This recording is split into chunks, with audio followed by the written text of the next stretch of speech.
For being here to help me celebrate the 1960s. We all know this, but just to remark that it's a unique, creative, politically important, and continually appealing decade. We just keep talking about it somehow or other. Certainly that's the case with the 60s in this country, but perhaps even more in Great Britain. Probably everybody in this room knows this, but I'm Sara Holliday, and I'm the head of events here at the New York Society Library. I've worked here for 18 years. But I'm also the author of a brand new book called 1,000 Dances, a novel of the British blues boom, which is what motivated our gathering this evening.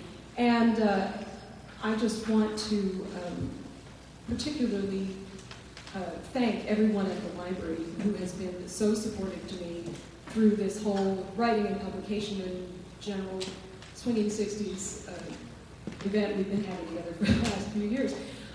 So I thought I would tell you just a little bit about how this book came to be, which involves some fun slides. And I'm going to read just a touch, and then we'll move on to some other miscellaneous entertainment, which I hope will be entertaining. So how this book came to be, well, I'm going to move over here. I have been an Anglophile, as my mother would tell you, since I was a small child. But this book came along starting about 5 years ago, and it was sort of an accident. Nobody will be surprised to hear it started with these guys. Aren't they adorable? They're so adorable. And my husband had been trying to get me deeply into the Beatles for a long time. Since 1996. Since 1996, yes. And for some reason in 2010, the penny dropped, or whatever one might say about it, and the penny lane dropped, thank you. And I went from being like, oh, the Beatles, yes, they're nice, they had a nice sound, whatever, being like, give me all the records of the Beatles and all the books about the Beatles and all everything about the Beatles. So I got very into their period and their sort of thing. In the 60s, there's a few books related to 60s music over there, by the way. And then I got even more into some of their influences. These are just a couple. We'll see Chuck Berry and Buddy Holly, and Smokey Robinson there, which you were probably familiar with. So for several years there then, I was reading 60s music, I was breathing 60s music, come on in folks. I was listening to 60s music all the time, I couldn't shut up about 60s music, etc. So then in August of 2013, bizarrely, Lincoln Center threw a David Bowie film festival. And this was really the weirdest thing that ever happened, because who would throw a David Bowie film festival? His films are terrible. Like, all of his films are terrible. I mean, I love a couple of them, but they're bad. But I was a good child of the 80s, so we went to see Labyrinth, you know, like you do. And then we stayed for the double feature, and it was a movie called Merry Christmas, Mr. Lawrence. Oh, that's other Beatles influences. We love these guys too, right? I'm going to come back to one of those. Anyway, Merry Christmas, Mr. Lawrence.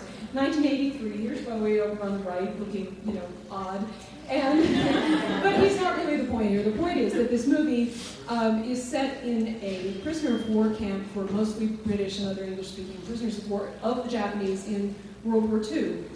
And for some reason, from that movie, I got very interested in the experiences of the Far East prisoners of war.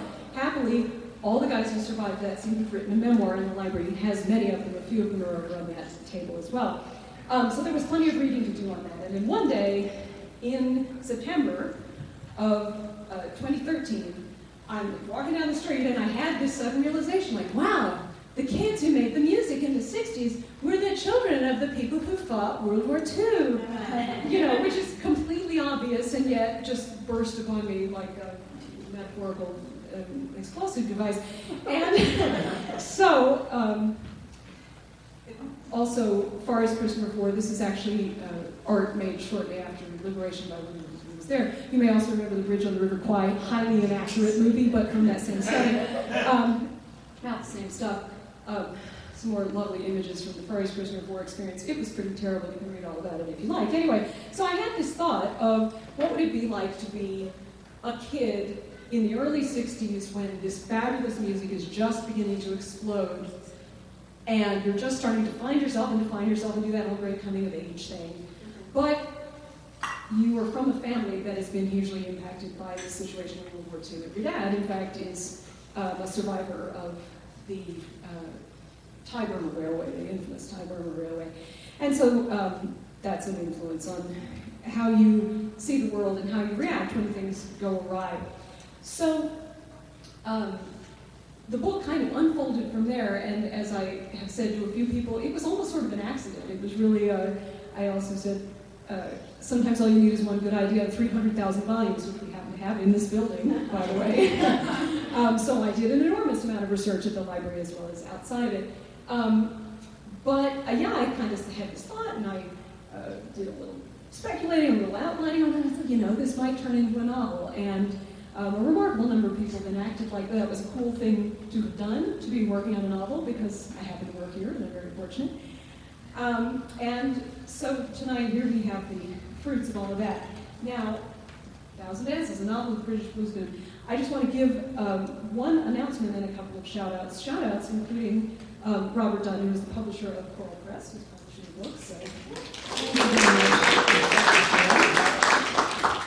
much. Also, you may have noticed that we had the book for sale out in the Peluso Family Exhibition Gallery.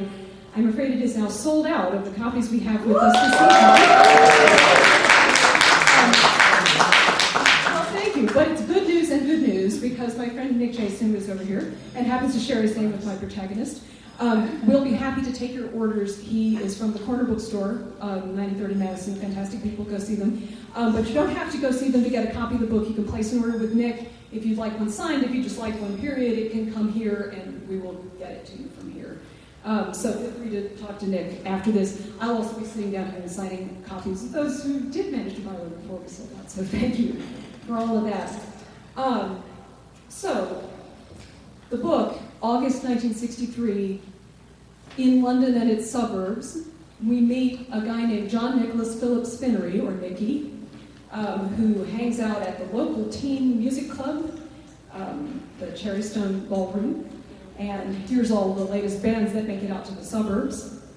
And everything is fine and dandy until one night at the club, they find a dead teenager in the bathroom in the lower level, and his life kind of goes awry. And so the book is a little bit of a mystery. It kind of is him trying to figure out what went wrong, but it's not a traditional detective mystery. It's got that as one thread of the plot.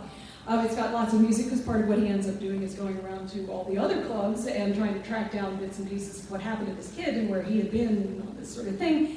And it has quite a lot to do with his dad, the veteran of various interesting things. We'll get more back to that later on.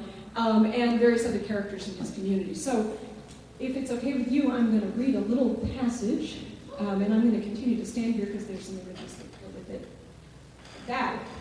These are all vintage images from early 60s club scenes in Britain. They were pretty dank places. They were not really beautifully decorated or anything like that. As you can see there, if you are Liverpool pop fans, you may recognize the people in the middle lower left. Anybody? That is Gerry Marsden of Gerry and the Pacemakers dancing with Cilla Black. Aren't they cute? Okay, so, a passage. My mate Eddie had got his pay yesterday afternoon and immediately spent it at Imhoff's record shop. Now he was showing off his prices to us, Roy, Susie, me, and of course Luz. We were sitting on the train station wall opposite the Cherrystone Ballroom, the one site for live music in St. Agnes Village. Trying to be all things to all people, the Cherrystone Ballroom offered modern jazz on Tuesday nights and trad on Thursdays. Fridays and Saturdays were the nights for the best music, live rhythm and blues, and drew 70 or 80 local kids. The owner did manage to book a few talented groups, or at least ones who could imitate the real artists. The ballroom had all the charm of the cement warehouse it had once been, but it was ours. The R&B club crowd bolted their tea so as to start admiring or criticizing each other by 6 o'clock every Saturday. By 7, when records started blaring through the PA system, we were queued at the door, eager to pay a shilling a head to pack onto the hard dance floor and bury the week in the music. Eddie flourished another record, The Hollies, Searchin'. I liked their first one, said Roy. If all they ever want to do is speed up songs by the Coasters, I sniffed. It's new this week. How did you already hear it? Eddie said. I slung my gaze over at Luce, who was fiddling aloofly with her Kodak Brownie 9mm. Someone spun it at Marshall's music shop. I was hanging about waiting for Luce to finish drawing naked people. The lad sniggered. The human body is beautiful and deserves detailed study, Luce lectured in a superior tone. Besides, she half grinned, the nudes don't come until next term at least, juveniles. Lucinda Hatchell, is 15 months older than me and the next thing to my big sister. She'd started art college the autumn before and was now incomprehensible a lot of the time. She was currently consumed by an intensive 2-week drawing course in advance of term. She did still condescend to visit the club of a Saturday night, though. She brought a camera up to her eye and focused it on me.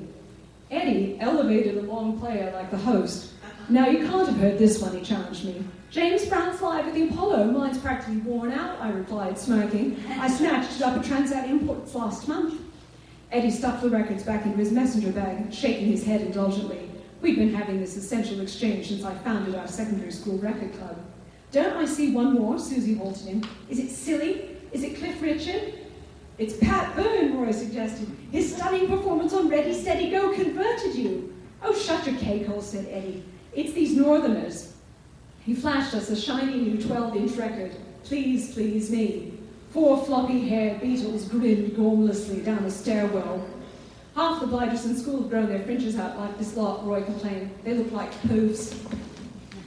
They were practically giving them away, Eddie protested too much. No surprise they topped the hit parade. They all looked at me. Their first single's not bad, I judged. Good harmony. Somebody plays a nice mouth organ line.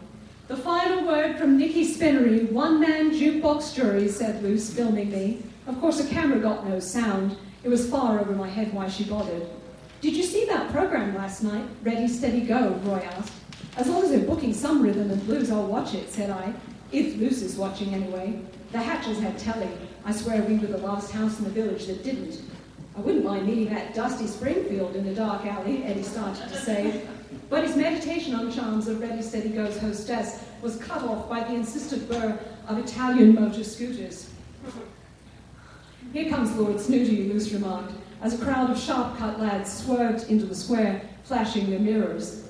In front was a tall, well-built boy astride the trendiest model of Lambretta scooter, royal blue and chrome. It matched his blazer, white with narrow blue stripes. Black tape on his windscreen proclaimed him Dennis Brown. That's D-E-N-Y-S. Dennis was the local face. He'd been dubbed the Lambretta trendsetter by one of the puppy-like admirers who doted on such shite as clothes and shoes. A cloud of chicks descended on him as soon as he screeched to a halt. He was sporting a new haircut, center-parted, blow-dried chocolate color. Next week, every lad but me would be wearing it. And back when his name was plain Dennis, D-E-N-N-I-S, he went to primary school with me. The last class I had with him, he cribbed off my paper and got us both sent to the head teacher. A few weeks later, he passed the exam that took him up to the esteemed local grammar school, while I didn't scrape it and went on to the middling secondary modern. This he tossed to my face twice weekly in the church choir. When our voices broke, he still managed to leave me with an unflattering nickname. I never held a grudge toward anyone but Dennis Brown. You must admit he does pull it off, said Susie apologetically. If you think that's a worthwhile use of your time, I grumbled. Luce had a camera up, filming Dennis and his hangers-on. Along with setting the club's style, they often opened for the contract group. The chicks clamored to carry in their guitars. They're picturesque, Luce explained when I jostled her elbow. Years from now, they'll be museum pieces, and I'll have the footage. What's the word on tonight's group, Nix? Eddie asked. I searched my brain for the detours. I'd been studying the New Musical Express when my peers still thought Beano was the height of culture. They're from Acton. They've not recorded yet. I think the frontman was lead guitarist until recently. So they may be rotten, said Roy. Dunno, said I. You should head in if you want to beat the queue.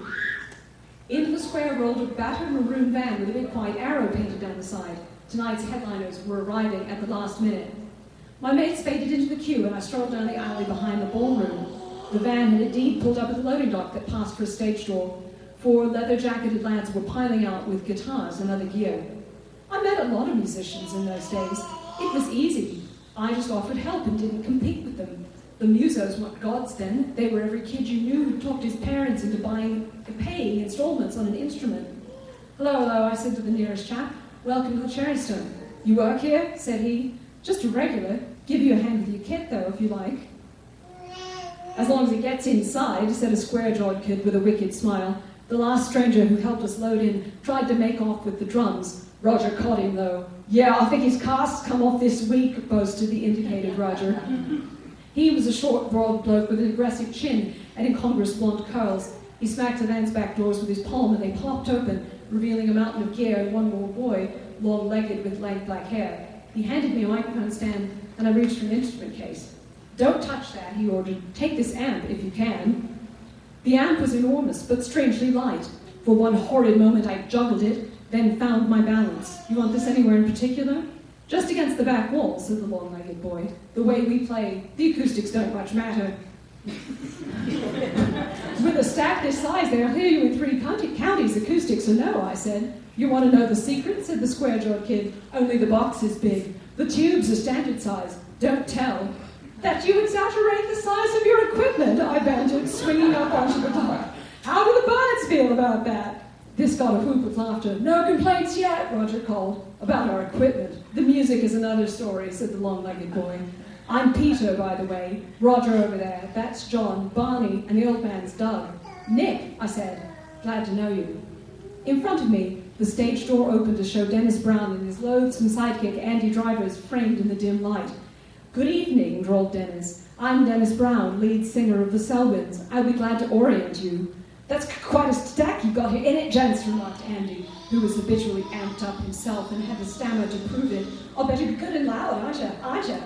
"We're loud, at any rate," said Peter, leaning his guitar case gently against the piano and heading back out to the van. I raised the mic stand to useful height and turned to find Dennis's green eyes narrowed at me. "You just love to be on stage, eh, spindly," he hissed, sounding just like primary school. "Get out of this and let the professionals handle it." "Don't flatter yourself," I said. "Are you not a muso then, Nick?" said Peter, setting down a second amp. "Does anyone go to a club to hear other blokes play?" "Me," I said. "I'd love a job in the music business, but all I play is records. Where's this go?" "Bit of drum kit," said Doug, relieving me of it. "Hear a lot of good groups, Nick?" Barney inquired, holding a drum for Doug to screw into place. "Not out here. Chris Farlow in the city, the Rolling Stones at the Ricky Tick in Windsor, Manfred Mann. All the people who poach the same songs we do," said Peter gloomily. "You reckon stuff from the Blue Beat label, Nick?" "Sure, we were just talking about Desmond Decker." "Oh, Blue Beat is where it's at," Dennis interjected, popping his gum. "Do you go to the Flamingo?"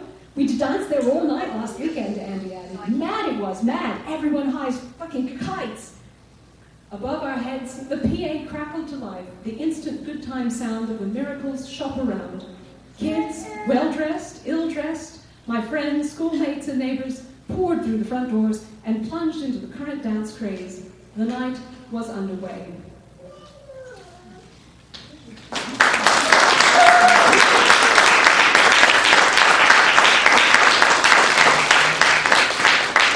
Thank you. So, it's a festive evening of rhythm and blues until the teenagers discovered in the necessary. He's a stranger, he's dead. Nicky and Luce bring the coppers around, and it looks like suicide. But, on the other hand, Nicky notices that Dennis Brown has disappeared by the time the police show up. Nicky starts to suspect that the Lambretta trendsetter might know more than he's telling, and thus the plot unfolds. So I have one other much, much shorter excerpt, but you've got to meet the other major character in the book. So now we're at number 1 Church Row in the fictional town of St. Agnes. So Nicky lives with his dad, who he calls the Brigadier, or the Brig. The Brig works as a church sexton, but in his glory days, he was a professional song and dance man. He was on the variety circuit or the music hall circuit. Then he was a soldier and a prisoner of war. And by the way, between the first segment I read and this one, for complicated reasons, the Brig has forbidden Nicky to go back to the Cherrystone Ballroom this week, so he's going to mention that. Monday morning, I awoke to the Brig's voice chatting to the milkman downstairs. Mr. Suggs not only brought us milk and butter, but also left his morning paper, minus the football scores. "Morning, Mr. Suggs," I said as I reached the bottom of the stairs. "Washing day," the Brig reminded me. Mondays were his day off for domestic chores. I was fortunate to live with a former Army Batman, but I didn't feel that way when I had to put off breakfast just to empty my hamper. I groaned as I turned back up the stairs. "If you'd prefer to wash it yourself, that can be arranged," the Brig called after me. When I came back, tugging my laundry bag, The brig was waving Mr. Suggs on his way. I relieved him of the milk bottle and went into the kitchen to stash it in the hay box beneath the sink. Nothing would stay fresh long in the warm weather. The sky had clouded over since yesterday, as if in honor of Monday. I turned on the kitchen radio. The BBC played cheery old music. If I didn't have to go to work, I'd take the radio upstairs and try to tune it to Armed Forces Network, broadcasting to occupying troops on the continent. Blissful interludes of American rock and jazz and blues between segments of propaganda-flavored news. The brig came in with his nose in the paper. The Profumo aftermath still filled the front page. Hope and glory, my dad exclaimed. What's the world coming to? What? I doubted he was talking about the recent political scandal. They're tearing down the Glasgow Empire to put up an office block. It's simply a crime.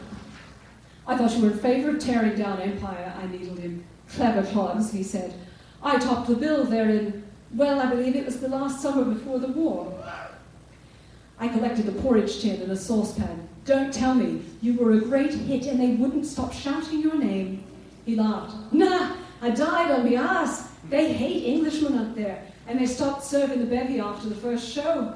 I only topped the bill because I lost a wager. He laid the paper flat on the table. Want a boiled egg? Sure, cheers, said I. Eggs in the basket? Have at 'em. Think you're funny, don't you? I snorted. He shrugged. They did, everywhere but the Glasgow Empire. I lit the burner under my saucepan of porridge. We were too economical for Rice Krispies in this house. Please recall I'm not your straight man. What use is it having children if they won't be a straight man? He lamented. That reminds me, I said, and then rushed on. No Cherrystone, but if I were to stay out in the city some night this week? He gave me that owlish look again. His short-sightedness, another legacy of the war, made it appear to look right through me. Finally he said, only if Luce can go, and you're careful. The slightest sign of trouble, you come straight home. I'm always careful, I protested. I just really want the music. I don't care about the whole scene. You know that. He half smiled. After all, he did understand about the music. I know. Thanks, Prig, you're the best. Don't make me regret that now, he added, scanning the paper. The good people at the Daily Herald don't think I should be so liberal. I looked at the article upside down, registering words like youth, wild, and gags. Apparently you lot are incited to riot by jungle music from America, he went on. Jungle music, indeed. They've never seen a jungle in their lives. They're just peddling panic. Adolescents were precisely the same when I was one myself. Precisely. Better music? Mind yourself. Of course, we weren't taking all this dope they talk about here.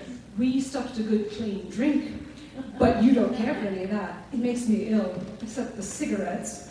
He wiggled an eyebrow. I cleared my throat and spooned porridge into a bowl. At very least, I said lightly, blowing on a spoonful, I assure you I'm not feeling particularly inclined to riot. I'm not so sure about that, he said absently, reading. The radio was musing about the American Dr. King, who'd just given some wonderful speech. It's just, I began, not sure what I wanted to say. The brig lifted his head and peered at me through his thick lenses. You're still thinking of that dead boy. The kids just seemed so unbothered by it, I confessed. Maybe my generation are as heedless as the papers say. He considered this. Sometimes something affects a person, but he doesn't show it till later. But I'm the same. I keep imagining his parents. He trailed off, but I didn't need him to articulate his worst nightmare. Or, in his case, perhaps it wasn't his worst.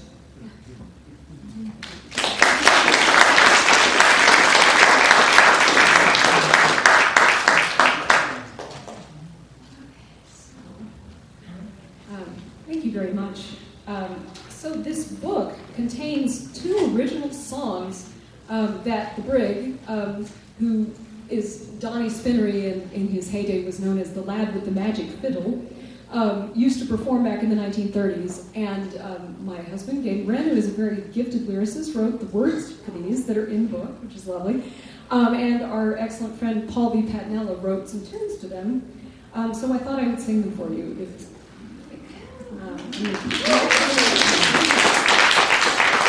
Put popcorn down because I'm loud enough without it.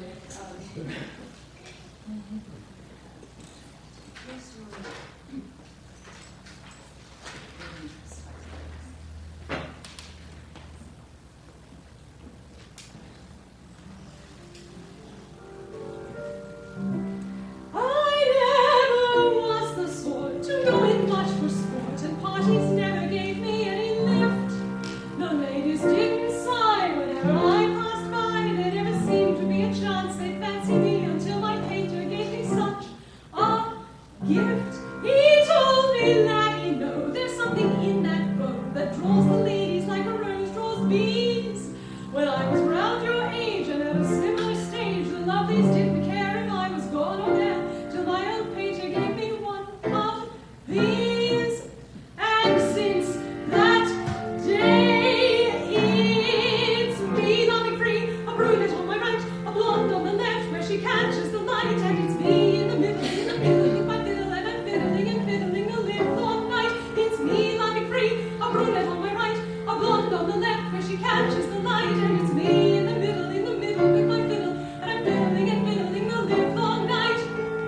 Life's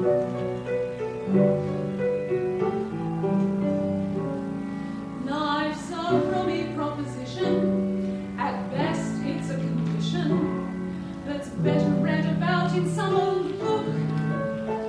But me, I've got the notion that the secret lies in motion, and in knowing where to look. When the going's getting tough, and you think you've not enough, just smile and keep your chin up. When the weather is deplorable, your prospects all are horrible, just smile and keep your chin up. There's those who think the world is hard, and we've all drawn the lowest card, and life's so precarious. They say that we had rather sit and bide our time a little bit until the father time is round to bury us. But me, when things are rather thin, I'd rather chuck it